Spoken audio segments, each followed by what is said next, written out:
This is the Greg Bedard Patriots Podcast with Nick Cattles. You're here. They did it. am. What did Mike Vrabel have to say? Anything good? Not really. Actually, I was writing. I was like half listening to him. But yeah, nothing that stood out one way or the other. Yeah. So I again, a weird game where you're almost like mad about some stuff and also perplexed because of the officiating, which again, I'm the last person in the world to talk about. I hate making excuses with the refs. It's one of the worst officiated games I've ever seen in my life. But I think it's got to begin and end with Drake Maye at this point, right?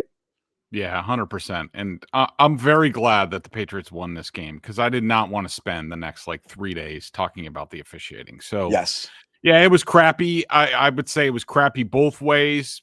Patriots got a little bit more the raw end of the stick, I think.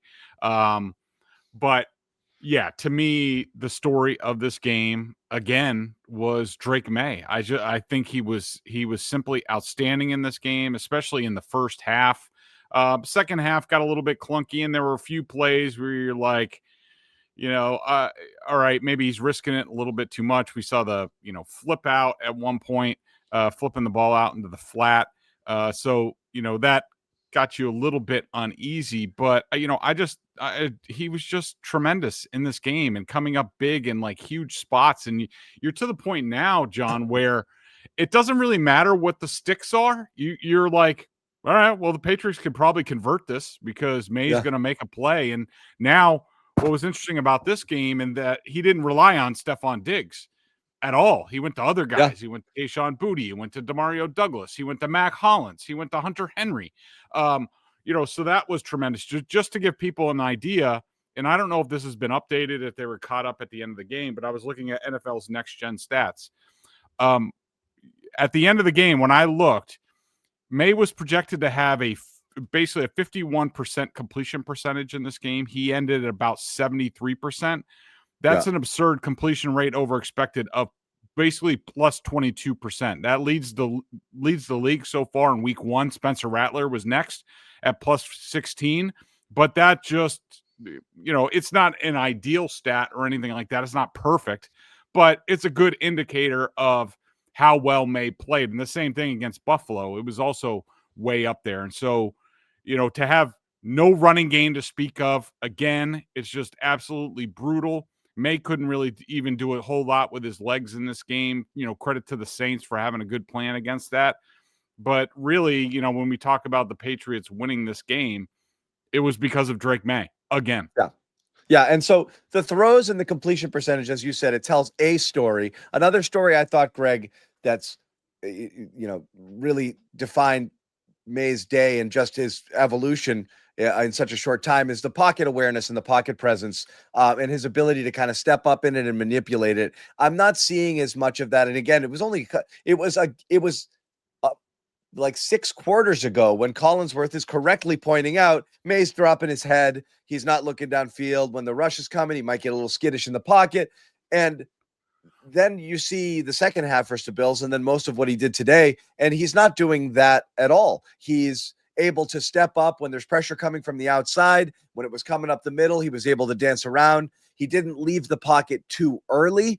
He did on plays where he had to use his legs. They ran a couple of boots as well. But overall, and he's feeling the pressure too. There's a couple times I'm like, does he know that guy's behind him? And he did. Right. What are your overall thoughts in terms of how he's been able to kind of handle himself in the pocket versus, we brought it up with Mike and Taylor, this notion that he's still playing a little bit of backyard football and out there and on the run and trying to make things happen off platform, which I'm not sure is entirely accurate. Yeah, well, I mean, I think this was a completely different game going into this. And I think that then the Bills, do a decent job of, getting pressure. They have, Bosa, Rousseau. They didn't have Ed Oliver in that game, but right. I think Maye, and of course it was Sunday Night Football.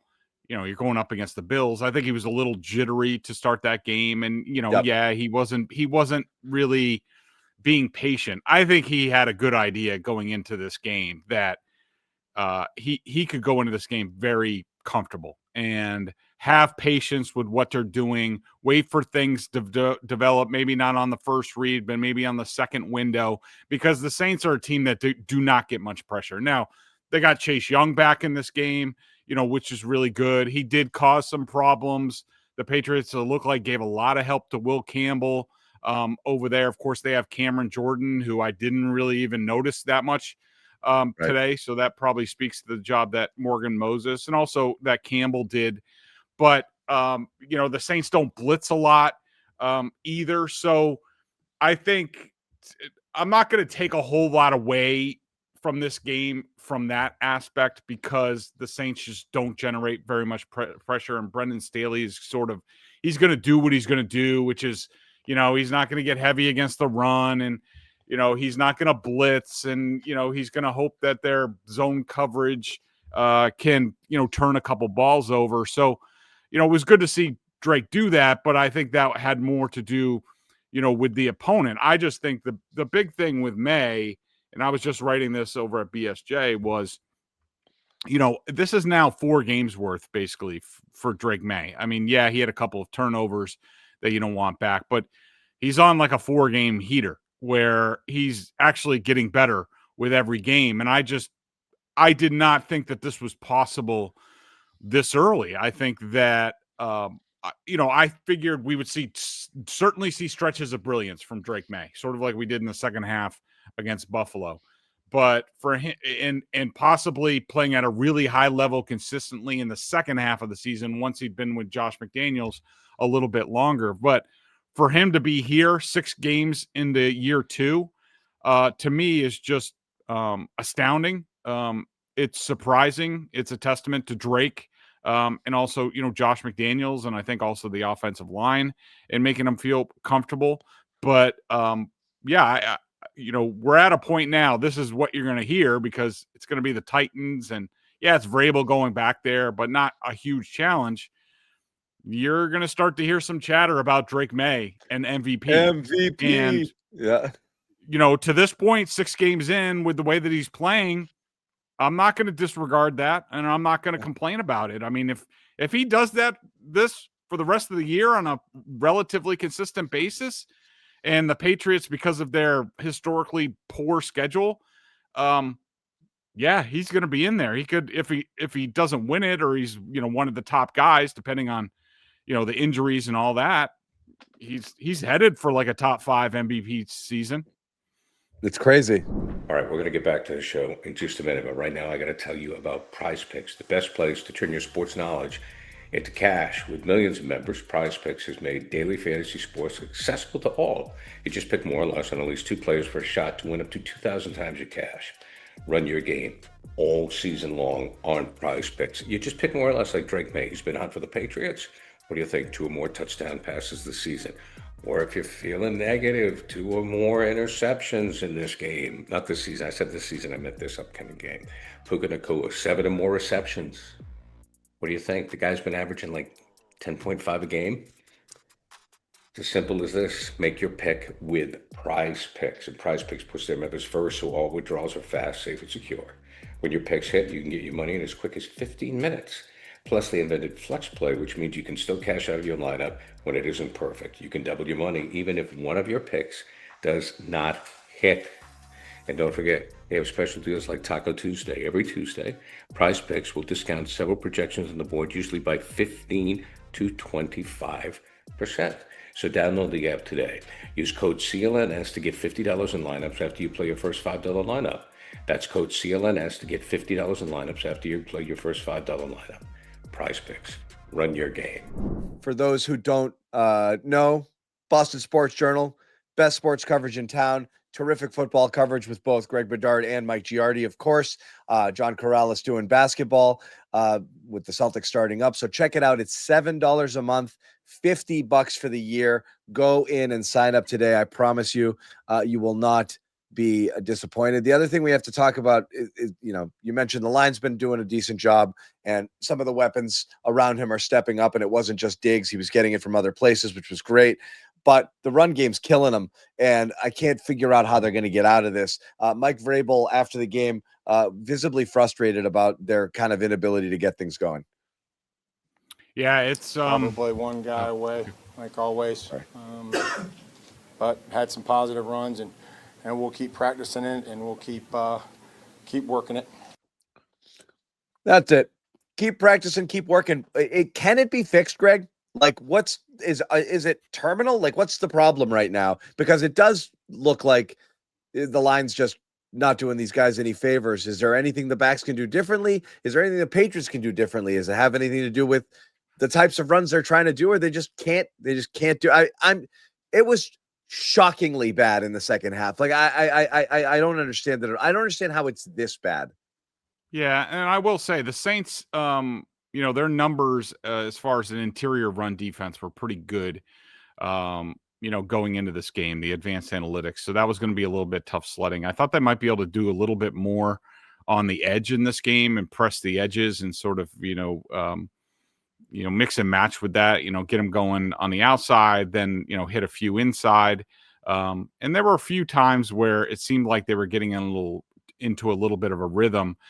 To this point, and obviously I'll have to watch the game film in this one. I would say what's disappointing is that in the second half, even against Buffalo, the run game didn't do a whole lot. But I think they had one negative run in that game and maybe, negative 4 yards total. This game was much worse. It seemed like, in the second half, in the fourth quarter, they were getting dropped for a 3-yard loss every time. And, from what I've seen in previous games in the film, it's been basically something different like all the time. Now, the second level run blocking has not been very good. And that goes for everybody. And it doesn't help that they have tight ends that aren't great blocking the ball. Love Hunter Henry and Austin Hooper, but that's not their forte. And like Hunter Henry was borderline terrible last week in the run game. Michael Wenu, again, when I grade out these games, by the end of the game, he grades out pretty well, but it's in every game. And we saw it today. He has about one or two huge whiffs just really poor blocks in crucial situations, like short yardage plays on the goal line. And also the backs, I don't think it was their fault today. But their numbers haven't been good. Like their, yards before contact have been good. And it sounds like the line's doing a decent job, but yards after contact are terrible. And that's more of the running backs in the second level. So I don't think it can stay this bad. I really don't. I think it's just a matter of time on task. They need to keep at it. They need to use some of these layup games. It would have been nice if, they had a little bit more distance against the Saints and, could work on it maybe against the Titans next week.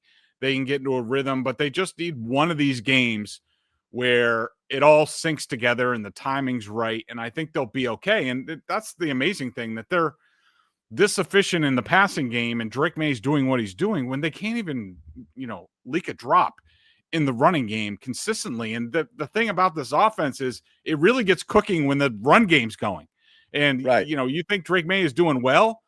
Wait till they're rushing for 100 yards a game and he could go play action and guys are, they're pulling linebackers and safeties down in the box and, Pop Douglas or, Boutte are running free down the field. So that just adds to the context that, Drake Maye's playing at a very high level at this point. Exactly. That's another thing. It shouldn't, this should really be messing with them because this was the identity of this team. I mean, Greg, you and I were there together at the Mike Vrabel introductory press conference.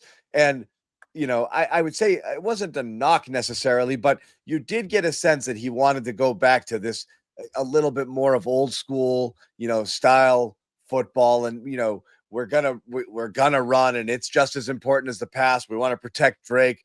But I think a lot of people thought the identity of this team would be, it's pretty weird, right?